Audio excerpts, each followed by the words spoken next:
All right, good afternoon, and welcome to this talk. This is the last talk on functional programming at the conference. So how fried is your brain by now? Crispy on the outside. A bit deep fried by the end of this. In this talk, I'll basically discuss functional programming from the perspective of how to think about and isolate logic from side effects, and some pretty basic techniques that, if applied judiciously, can help you to write programs in a very different and more maintainable way. My name is Enrico Buonanno, and some of you may know me as the author of this book, Functional Programming in C#, published with Manning. This book was in early access for over a year, and just recently has been finalized, both the ebook and the print edition. And I'm showing the screenshot here. At the bottom left, you can see that there are a couple of free chapters. So if you're interested, just download those. A brief outline for this talk. I'll just say a couple of words on our problems as software developers and my take on functional programming. And then we'll delve into side effects and see what they are, and why you might like to minimize the scope of side effects and separate them from the logic in your applications. And we'll see how to a certain extent we can do that with dependency injection and with another technique called free monads. And everything I'm going to try to explain with some real code that is some kind of simplified version of the code that most of us write day to day, I take it. So, what is the software crisis? So we don't know exactly, but I suppose most people think of the software crisis as our inability as developers to deliver software according to our clients' expectations, right? So it takes too long, it's not good enough, features are scheduled and then they're canceled and so on. And I think the other aspect, so disappointments from the user's perspective. Right, and as users, we all know this. We've all gone to a website and we can't do things that should be easy, right? And then from the developer's point of view, the crisis is that we can't work with pleasure, right? With enjoyment very often. So you go for this job interview and it looks okay, and then you're hired, and then you look at the code base and you say no. Again, the same problems over and over, right? And I think some of these problems are our own fault in the sense that we don't prioritize things right. So I estimate we invest about 75% of our time and energy into development tools, by which I mean the development tools, the language features, frameworks, very important, right? And we spend so much time on this. And that's part of the problem, right? Because if you think about maybe 5 years ago or 10 years ago, would you say that your tools today are a lot better? Would you want to go back to the tools and the frameworks you were using 10 years ago? Probably not. But the products that we use, or the web application that we use, are they so much better than they were 5 or 10 years ago? It's an open question. When people have this messy code base and it takes forever to add a new feature because there's been all this technical debt, they say, oh, if only we could rewrite this using this great new framework. And then they do rewrite it, and they end up with the same problems as before, right? So the problem is not with the tools. I think the problem is mostly with the other 2 points, so the ideas and the processes. And with ideas, I mean the software architecture, how do you name things, patterns, and of course paradigms like functional programming. So yes, it does make sense to rewrite things. It does make sense to migrate to new frameworks, but only if at the same time you also keep developing your knowledge of the ideas, of the practices, of the conceptual tools, if you like. And I think the processes we use are also highly ineffective, and we don't question those enough. So when was the last time you were asked to write a proof of concept for a new technology? It happens pretty often, right? Worst case scenario, you throw it away, you've wasted 2 weeks, but you know that this product is not for you. And when was the last time you did a proof of concept for a different process, right? Let's invest 2 weeks doing mandatory pair programming 100% of the time, right? There's no experimentation on that front. We just sort of put our hands up and say, yeah, I just go with what the team does. But so this talk is about the second part, so the ideas and functional programming in particular, and the benefits it can give us, which to me are power, safety, and clarity. And when I talk about functional programming, I mean a style of programming that emphasizes function and avoids state mutation. But today, I'm going to look at it from a slightly different perspective. So as a way of thinking about code that helps us to understand and isolate logic from side effects. So when I say power, safety, and clarity, power, I mean simply you can do more with less code. And this is because in functional programming you treat functions as values, and this raises the level of abstraction. And as a very simple demonstration, you can see, for example, link in C#. Link is a functional library, and it uses higher order functions all over the place. So this is a very trivial example, right? So you have this get percentages function. It creates a sequence of 100 numbers, and then it only takes the ones that are divisible by 20, changes the order, and then it renders them as strings with a percentage sign. So when you call get percentages, you get 100%, 80%, and so on. And this is very simple, but say if you want to parameterize this now, say instead of every 20 number, every 20 percentage point, you want to get every X percentage points. It's like a 1 second refactor, right? It's really easy. And if you say, well, ordering shouldn't really be here. I want to refactor this order out. That's also really easy, right? You just remove that line and you move it somewhere else. And if you were coding in the pre-link world in C#, this would have been completely different. You would have used for and if, and then all these operations would have been a lot more difficult and time-consuming. So this is just an example of how an API that's built on functional programming principles, such as link, can actually be very usable and very powerful. The second point, safety. What do I mean by safety? It's just that the code simply does what you think it does.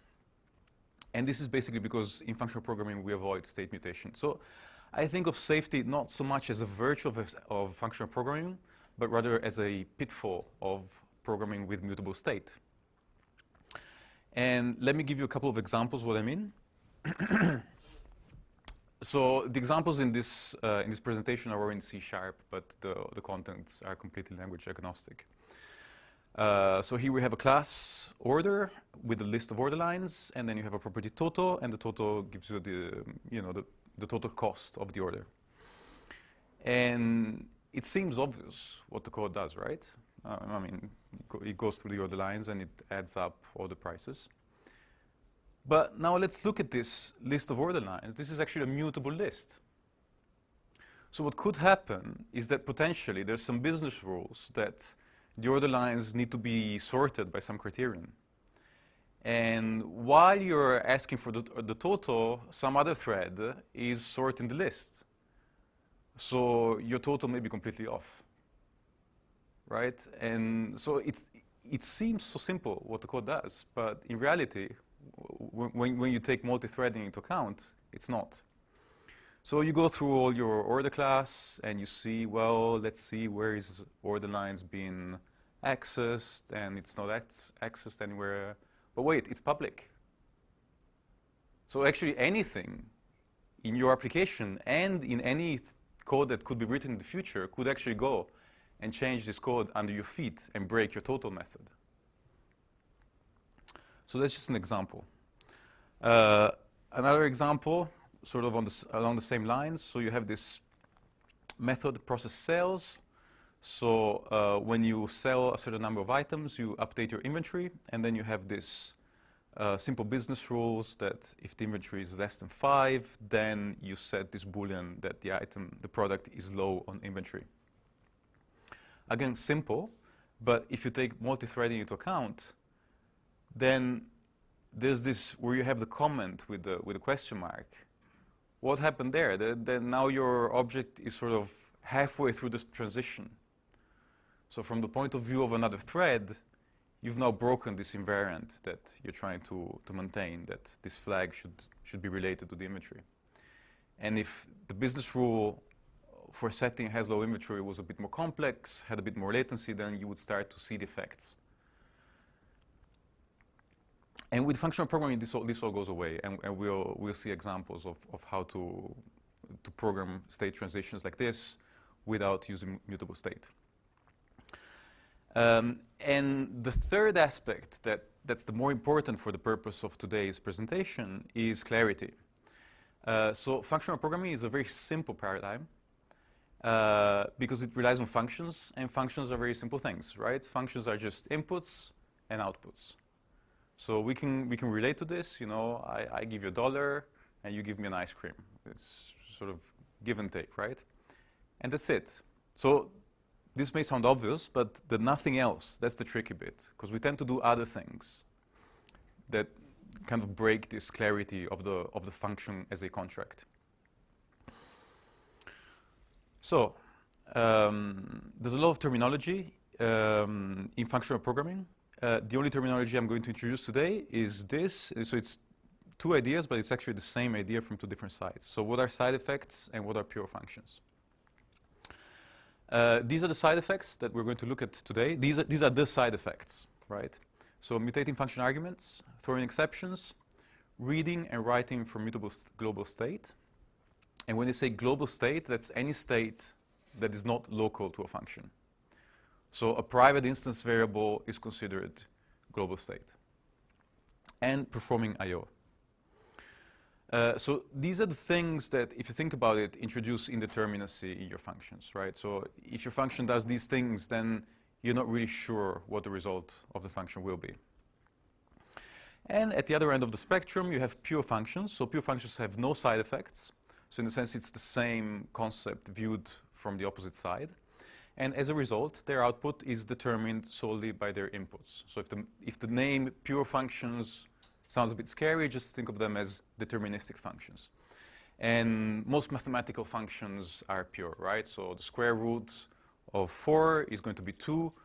No matter what the state of the world is, it's always going to be 2. If you call it twice, it's always going to be the same. So pure functions have some very interesting properties because of this deterministic aspect. They're very easy to test. So you give some input and you assert that the output is as expected. They're easy to understand. They're very easy to optimize. Particularly, you can memoize, so cache the results, right? If I've computed it once, why compute it again? And they can be parallelized, you know, without any special effort, right? Whether you take the square root of 200 numbers sequentially or in parallel, it doesn't really matter. It doesn't affect the result. On the other hand, pure functions cannot be monetized, right? If you're paid to write code, or if you pay for a product, it's because of the side effects, right? If you buy a device, if you buy a product, it's because it does something, right? Pure functions only compute stuff. They don't do anything. So obviously, we need both. And the idea is that our program will have logic and it will have side effects. And we're going to want to separate these two so we can take advantage of these nice features of pure functions. And we're going to want to avoid unnecessary side effects, isolate logic from side effects, and encode our logic with pure functions.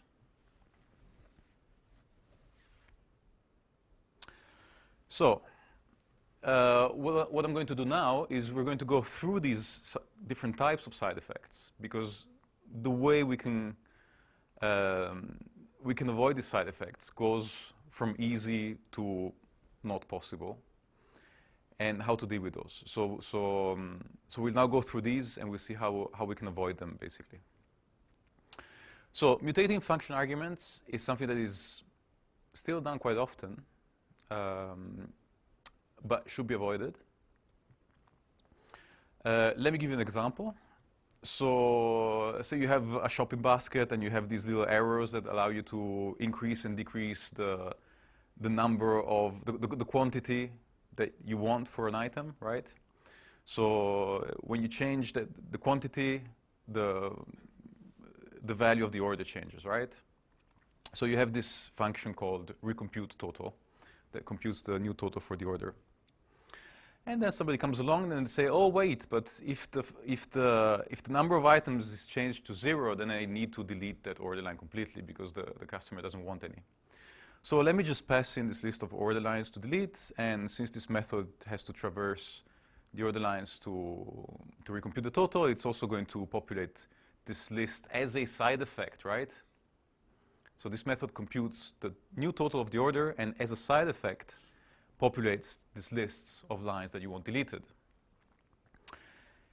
And I've been programming for many years, and I see some code like this, and you know, it doesn't quite feel right? But what exactly is wrong with this? I mean, how do you explain to somebody else? How do you explain to your colleague who wrote this that this is not a good idea? And the reason is that now you've effectively coupled the logic in the calling code with the logic in the function. So what ends up happening is that, for example, this line that's commented out, lines to delete.clear, so it clears the given list. Should you do that? If somebody calls you and that list is not empty, what does it mean? If they call you twice with the same list, do you delete the rows twice? Right? So it's not really clear, right? So if you have to maintain this code and make changes, then the only way you can know the impact of changing that line of code is to actually look at all the places where this call is being called. And this is what makes the application difficult to reason about, because you're effectively coupling the function with its callers. And it's very easy to refactor this. So effectively, you have to acknowledge that the function is calculating two things. It's calculating the new total, and it's calculating the lines that you want to delete. So you acknowledge this, that this function is doing two things. So these should be two outputs. So now this is C#7 tuple syntax. So the type of the output is now a tuple. And additionally, in C#7, you can have names for each element in the tuple. So the input is simply the order. That's not mutated in any way. And then that's the implementation, which is still fairly trivial. So in summary, keep your function honest and just have inputs and outputs. And when you mutate function arguments, you're actually muddling the waters, because this function that's being mutated, it's on the input side and it's on the output side. So it's like, you know, I give you $1 and you give him an ice cream, and at the same time you do something with that $1 that somehow changes it, and I still have a reference to it. And I can see that change, and it's very unclear, right? I mean, you wouldn't want to enter into a transaction like that. So we've seen that you can actually completely avoid this side effect of mutating function arguments, and it will make your code cleaner and easier to maintain. Now on to the second side effect, which is throwing exceptions. And this may sound surprising. What? So never throw exceptions? Yes, never throw exceptions. There are indeed programming languages that do not have exceptions. So let's bring up some code. And if you code in C# for a living, you've probably seen code like this quite often. In fact, so often that you think, you know, why do I have to write this so often? You know, isn't this duplication if I have stuff like this all over the place? And so what happens if I uncomment this, the throw X? Should I rethrow the exception? Should I swallow it, as in this case? How does it affect my application if I uncomment that line? Well, effectively, it's a breaking change, isn't it? Because all the code that was relying on this function, not throwing an exception, now needs to change, because now the function does throw an exception. So it is a breaking change, but the compiler doesn't tell you that it's a breaking change, right? It thinks it's okay. And also, if the exception occurred in live dangerously, does it matter that we skip the regret dearly part? So in functional programming, we completely, we don't use this approach at all. And instead, we follow the approach of making the possibility of failure explicit in the function signature. As a result, an error doesn't throw an exception, which is going to end up somewhere in some catch block up the stack. But it's just data, you know, it's an error, and you have some data that represents that error. So let's compare these two function signature. The first one, create, takes a string and it returns an email. So I don't know what the email class is exactly, but you know, you can kind of guess that the string is a string representation of an email. And the email type is a more structured representation, so maybe it has some property, what's the domain, what's the local part. But what if you pass a string that's not a valid email? What if you pass it the empty string? What happens? Do you get a null? Do you get an exception? Right? The signature doesn't tell you that. And now if you look at the signature just below, we're still taking an email, a string as an input, but we're returning a validation of email. And you don't know what validation is exactly, but you know, you can assume that it has to do with validation. So if the string is valid, then this email generic parameter is going to be somehow, you can query this validation and get the email, or you could get some validation errors, right?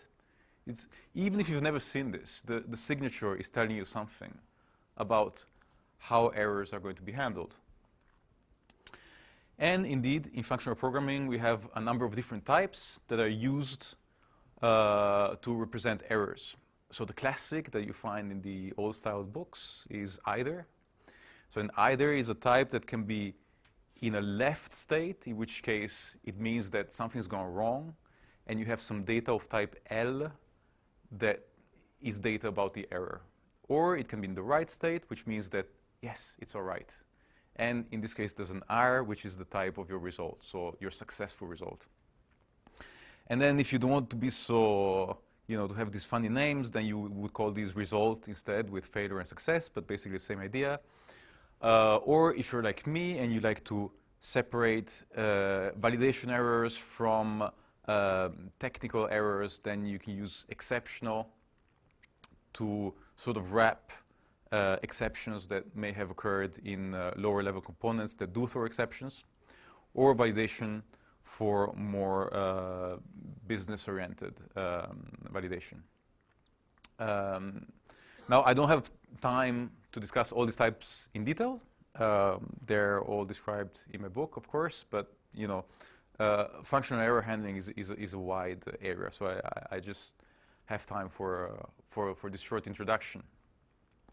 .NET doesn't really have these types.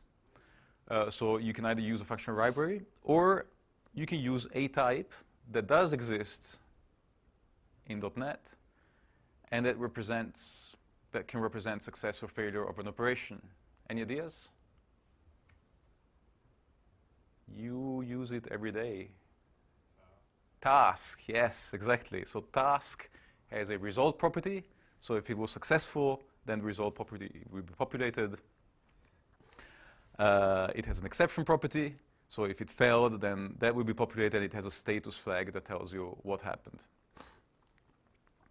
So for example, this is the object-oriented version that you tend to see all over the place. So you have an account with a balance, and then when you debit the account with a certain amount, if the amount is too big, then throw an exception, otherwise mutate the account balance. So notice we have two side effects, the exception and mutating state. And if I refactor this to a functional style now, okay, so for one thing, in functional programming, we separate data from logic. So you see that the account class at the bottom now only has data, and it's immutable, right? So there's only one property, and it only has a getter, which means it can only be set in the constructor. And the logic is encoded in functions. So now if you look at the debit function, it says, okay, if my business rule is violated, then I'm going to create a task with an exception, but the exception is not thrown, right? It's wrapped into an object. And otherwise, I will return a result, which is a new account, which is obviously a representation of the same account, but with the modified balance. And how can you do this? How can you use this approach? So this would be your sort of typical server-side, stateless server-side workflow, where you get a request, you load up some data from the database, you change the data, and then you resave it. And of course, everything can fail potentially. So you use task to represent these various types of failure. So get account could fail, in which case the await keyword, because of the await keyword, the rest would be skipped. And likewise, if debit fails, then the following line is skipped, and so on. So we're kind of using the await keyword to do monadic composition on the task monad, right? So I'm not saying write code with using task everywhere, but it is a possibility. So in other words, again, keep your function honest. That's the mantra, right? Only inputs and outputs, and if a function can fail, this can be represented in the type you use for your output. So we're doing pretty good because we've just found out that of these 4 possible side effects, the first 2 we can get rid of, and we can make our applications safer and more maintainable by doing so. Now on to mutating global state. Can we write our applications without ever mutating global state? And one reason that mutable state is bad is because it doesn't work well with multi-threading. These are the examples that I showed in the intro. And then the second reason, which is just as important for me, is that it tends to introduce coupling.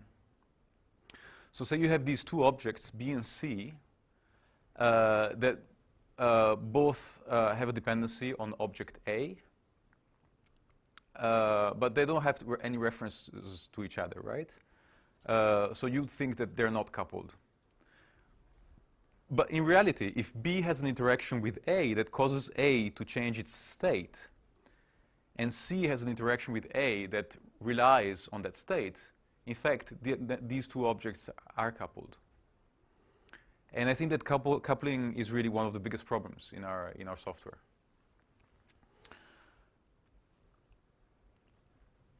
So let's look again at an example. So this would be a typical object-oriented version. You have, again, this list of order lines with the total method and a function to add a new order line, right? So the user adds a new item.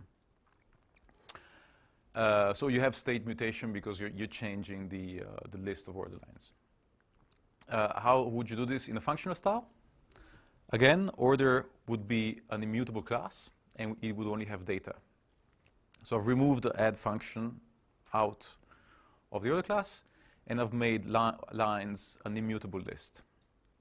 So when you build an order, you give it the list of order lines it has. And total is just a read-only property. It's computed, so it can stay there, or it could be out. Doesn't really matter. But if we look at add, what does add do?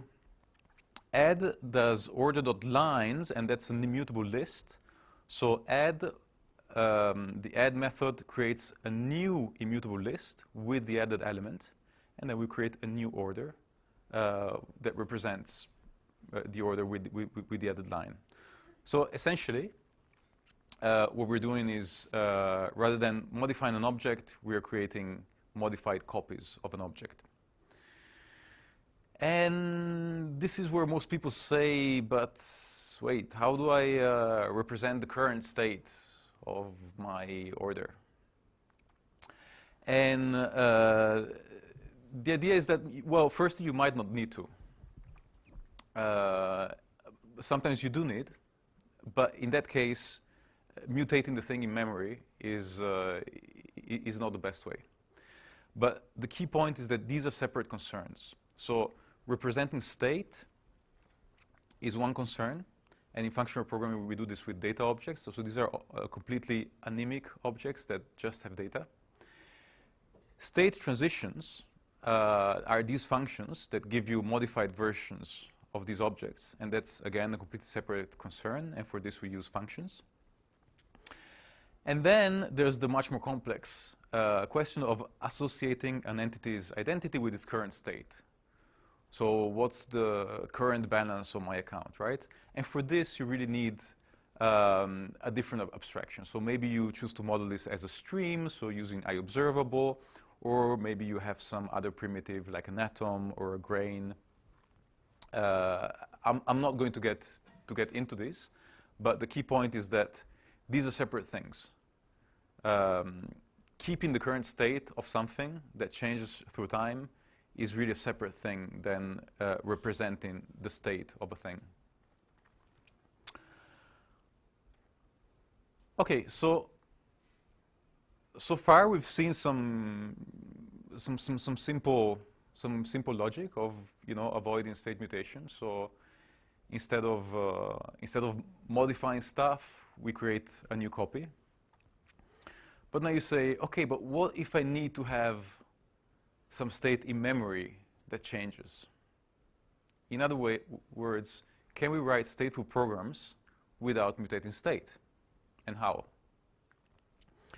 So this is an example of an interaction with a very simple program. So the white text is output by the program, and the gray text is the user input. So would you guess this is a stateful program?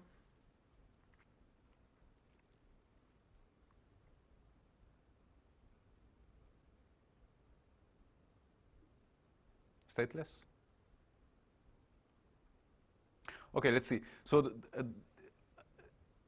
you give it EURUSD. EURUSD is the it's euro dollar, right? So it's the rate from euros to dollars, and it says, okay, now I need to fetch the rate, and then at some point it prints 1.12, and then you give it euro AUD, so euro Aussie dollar, and it says fetching rate 152, and then you give it EURUSD.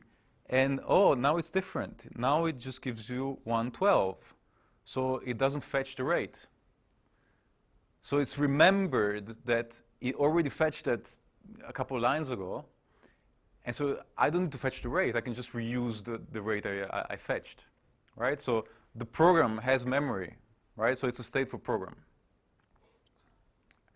And so incidentally, this is not just for programs, right? So when scientists test to see whether an insect has memory or whether a plant has memory, that's what they use, right? If you deliver the same stimulus twice and you get a different response, then it means that the thing remembers things, right? So how could we write a program like this that keeps a cache of the currency rates that it's already retrieved without mutating state?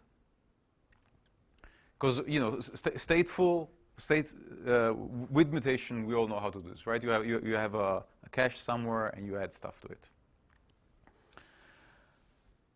So there's a pattern in functional programming. So a normal function has an input and an output, and a stateful function, or a state transition, if you like, has an input, and it also has some state along with the input. And then along with the output, it also returns the new state. And then it's up to you as a developer to sort of wire these functions up so that the new state is fed into the function next time it's called. So let me show you an implementation for the program that retrieves the currency rates. So the cache that we need, we're going to use a dictionary. So we're going to map the names of the currency pairs, like euro dollar. That's a string. We're going to map that to the rates. So that's the first line. And because we don't want to use mutation, I'm going to use an immutable dictionary. And because that's kind of an ugly, noisy name, immutable dictionary of string to decimal, I'm just going to alias this as rates.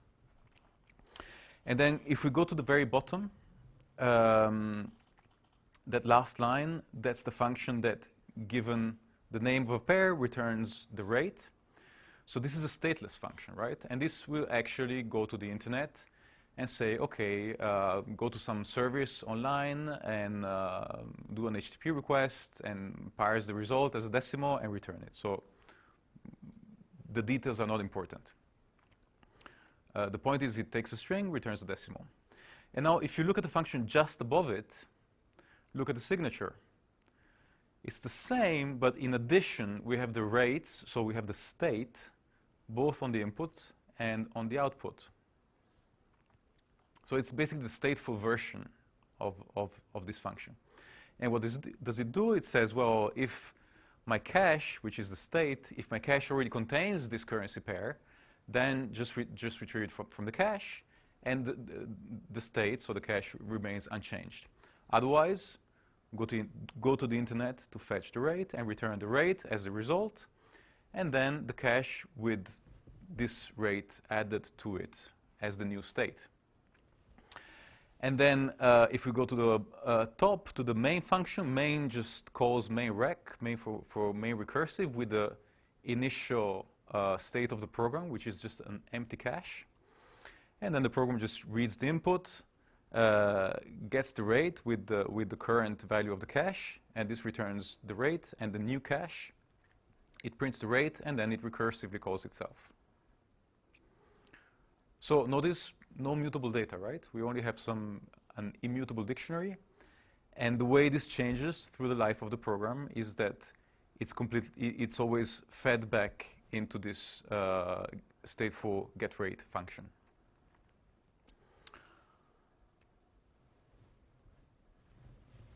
Another way to look at this problem is through folds. So I assume many of you know what a fold is, but in case you don't, let's just review.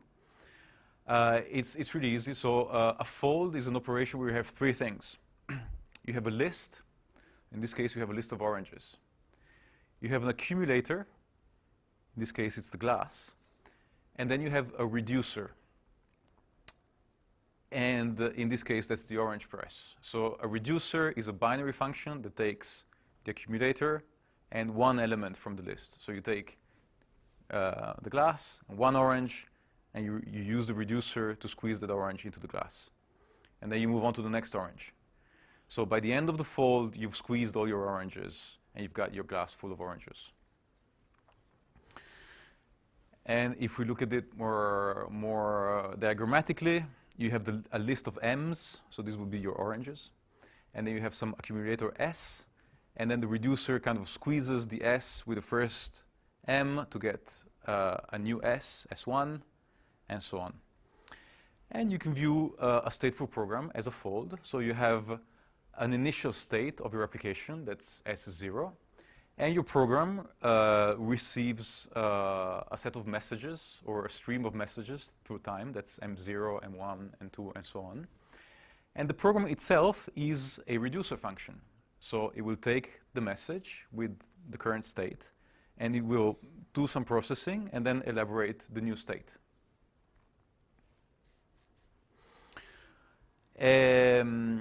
And this is not just, you know, just a nice idea. You can actually turn this into code. So in C#, you would turn this into code like this. So if you start at the bottom, this is the same stateful getRate function that we've seen in the previous example. So it returns the currency pair along with the state. And then we create a sequence of inputs. These are the inputs that are read from the command line.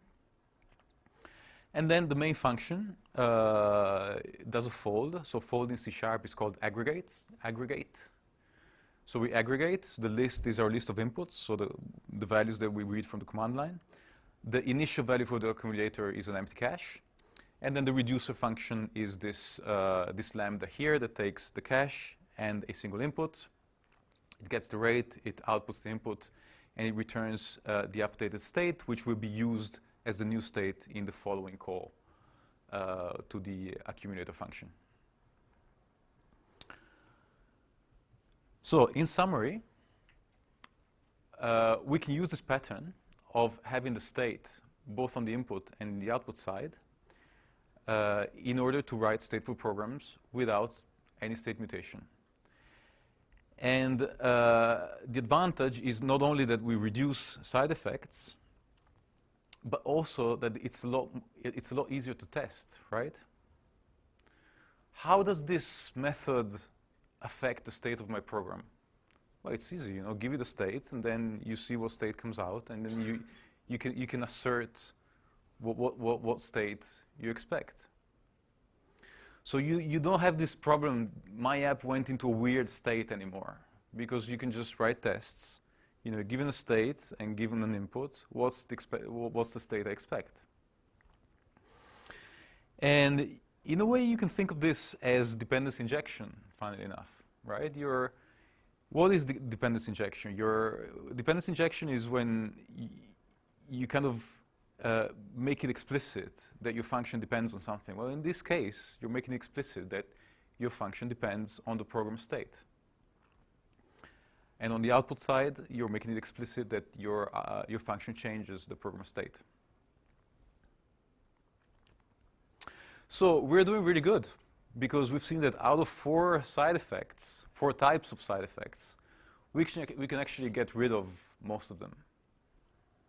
So with the mutating global state, it's a bit harder, right? It takes practice. The other 2 are a bit easier. So we're only left with I/O, and can we get rid of I/O? No, right? Because I/O is a requirement. You can't just say, no, I'm not going to persist stuff to the database because I want everything to be pure. Because you know you're paid for the side effects. You're not paid for the pure functions.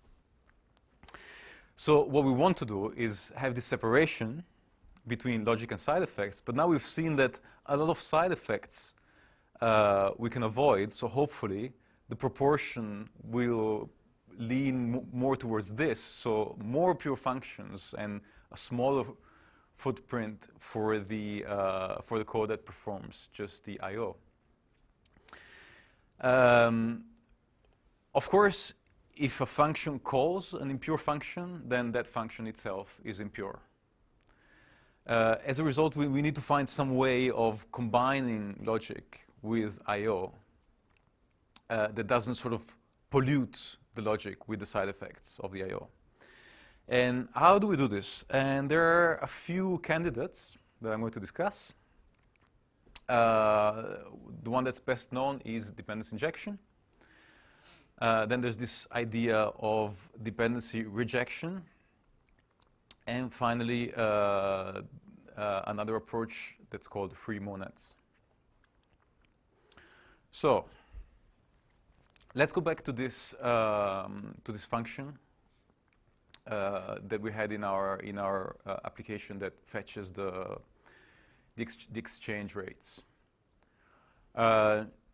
So if we look at the part above, we've seen that we've catered for the state mutation. So there's no side effects in terms of state mutation, but there's a side effect in terms of I/O, right? Because when you call the other get rate, the one that is stateless, that goes to the internet.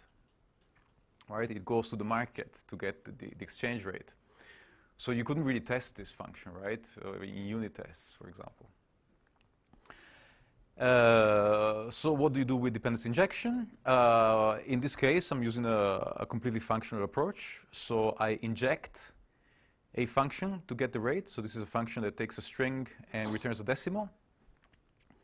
And I call that. So in the real application, I would inject the get rate function from before that goes to the internet to get the rate. And if I want to test this function, I would instead inject a function that just returns a pre-canned answer, right? And this is a more functional approach. And then, of course, you have the object-oriented approach of injecting an interface into the constructor of an object. But basically, it's the same idea, right? You inject the behavior, so you can then choose to wire up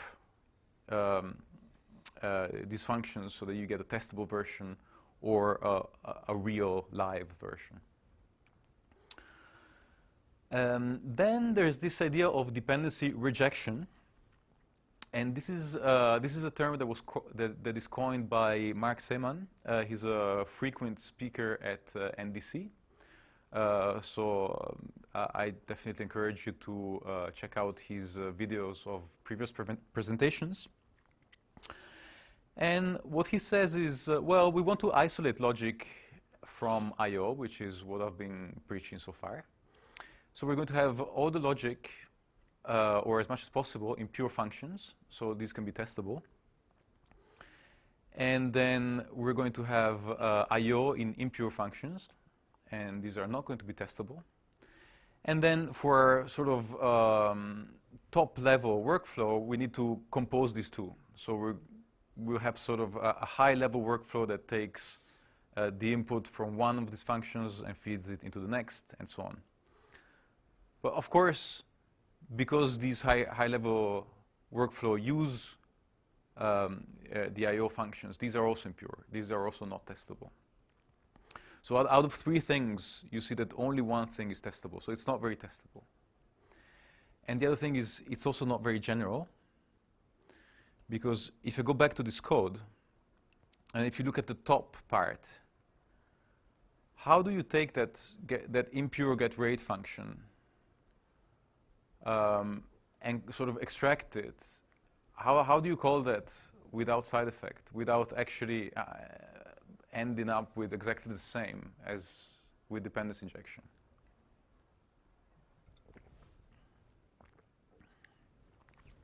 So in other words, I think the idea is valid, and it works some of the time. But as I said, it's not very testable, and it's not very general. And the last and I guess most innovative approach that I'm going to describe is free monads. Now, free monads is a topic that deserves a talk in itself, so this will be only a very brief presentation. So don't worry if you don't get everything, but just to get a feel for this.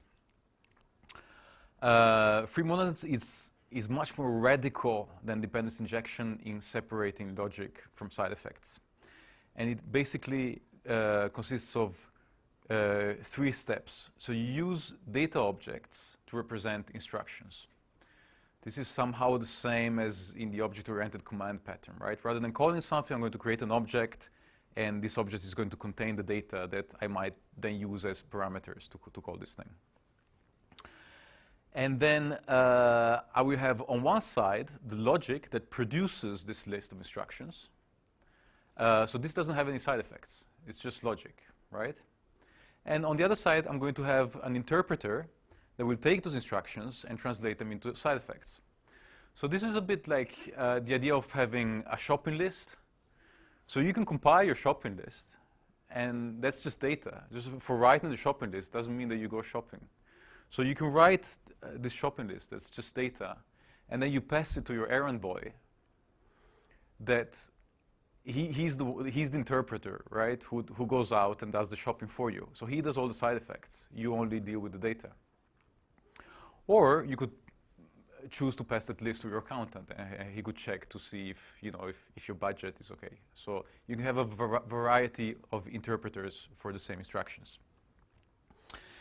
And let's see how the previous program could be refactored to use free monads. So instructions, as I said, are simply data objects. So you have a class to represent. So DSL stands for domain specific language. So you have a DSL for communicating to the standard output. And two operations, ask, which is when you read from the console, and tell, which is when you print to the console. And then you have DSL for HTTP, and I just need to read from the console in this case. If you're doing more, you might have other instructions for post with more parameters and so on. So basically, you just have some data that somebody else can then use to perform the side effects. And this is an example of the interpreter. So this is your errand boy. He just takes an instruction, and it's basically a switch. So what's the instruction? If the instruction is to an ask, then I'm going to read line from the console. If the instruction is to tell, then I'm going to write the message that is part of the payload of the tell object. I'm going to write that to the console. And this return unit just returns the empty tuple, because it's a bit like void, right? Because this is data that doesn't return any data, so I just use the empty tuple. And in the case of a get, I perform an HTTP client get string on the given URL. So I only need to care about these three types of instructions for the given program. And then this is the trick where there's a bit of magic, right? Because I don't have time to really explain about free monads now. But you have these helper methods. So it's called factory. So this is a factory for creating not exactly instructions, but this creates free monads that contain these instructions. So let's look at the first one. It's a free of string. So a free of string is a workflow that, when run, will produce a string. And in this case, I'm putting an ask into it. So this is a workflow that consists of exactly one instruction, and the instruction is to ask something from the command line. And then, likewise, I have a tell function with a message, and this will create a workflow of one instruction that, when executed, will return unit, so it will return no data. And similarly for get. And now we have the logic. So we have these functions for creating these workflows, and then we use link comprehensions to glue up these workflows. So remember, with a shopping list, if you just have a list of data, then I can give you very atomic instructions, you know, like get some bread, get some milk, but I can't really say, you know, get a basket, and then what I want to say is then get some milk and put it in the basket. But I somehow need a reference to that basket, but that basket doesn't exist yet, right? Because it's not been interpreted yet, right? So the free monad is what basically here allows you to say ask, which is a workflow that will ask from the command line, and then from pair in ask, that variable pair will be the result of executing the ask after it's been interpreted. So some interpreter in the future will interpret this logic, it will run ask, and it will end up with a string that is read from the console, and I'm going to call this pair now. And on the second from clause, I can now refer to pair. So you can see in the URL we have the pair. We pass this as part of to the URL, and we use this to create our second instruction, which is the next thing I want to do is I want to get the data from this URL, and I'm going to call it rate. And then my third instruction will be to tell that rate, so to print it to the console. And then I'm going to recursively call the main logic. So this goes on forever. So this is the logic for the stateless version of the program that reads currency pairs from the console and retrieves the rates from the internet and prints it out back to the console. And if I want a stateful version, it's just slightly more complex. So we should start from the bottom. So where it says return, we see the first line is the same. So we still have ask as the first operation is that you're going to read what's been input. And I'm going to call that input. And then I have this cache that's given as an input to the main logic. And if the cache contains it, then retrieve it locally, otherwise retrieve it remotely. And then you have these two cases. Again, so the retrieve locally is a very simple workflow that just returns that value. And retrieve remotely is a more complex workflow that firstly prints fetching rate to the console, and then gets the rate from the internet, and then parses that rate as decimal, and then returns the pair, rate, and the updated cache. So what this illustrates is that with free monads, you can basically have conditionals, right, if-else, but you use the ternary if with the question mark column. You can have loops, but you use recursion. But recursion with free monads is stack safe because the free monad actually creates a structure, right? The free monad is just data that is then interpreted. But most importantly, you can refer to values returned from previous instructions. So I can refer to input before that input is ever evaluated. And finally, to put this all together, you need to wire up your logic to the interpreter. And interpreter, remember, was this function that we saw at the beginning with the big switch statement. And main logic is the function we just saw. So we call main logic with initial state, which is an empty cache. And then we run it with the interpreter. And you have to sort of take my word that this really works, but I will also pass you the GitLab repo. So you can actually run it and check it out for yourselves. So in summary, pure functions have some very desirable qualities that you should take advantage of. You want to limit your side effects where possible and isolate them otherwise. So you want to try to always avoid mutating arguments and exception-based logic, and also try to avoid the global mutable state. And you want to separate logic from I/O and use pure functions for logic and make your I/O as limited as possible. And the mantra of keeping your function honest, remember, it's always about inputs and outputs if in doubt. This concludes my talk, so thanks for coming. Yes, this is the one you need to take pictures of. The top URL is the URL for these slides, which are already online. The second URL is the repo for all the code that you've seen, so you can look at it in your own time. You can run the examples. You can see that even with 1 million recursive calls, the free monads are stack safe. And finally, of course, a reminder, if you're interested in this topic, there's a great book called Functional Programming in C#, written by myself. And thanks for Manning, who is offering you today 50% off the purchase of the book by using the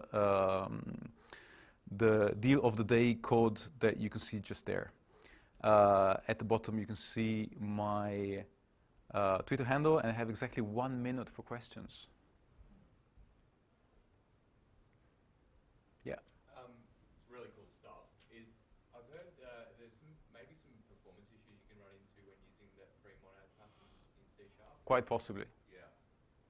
I don't know what implementation you've used. I've written my own implementation. and I haven't profiled it. Okay, cool. But yeah, check it out and let me know. Yeah, okay.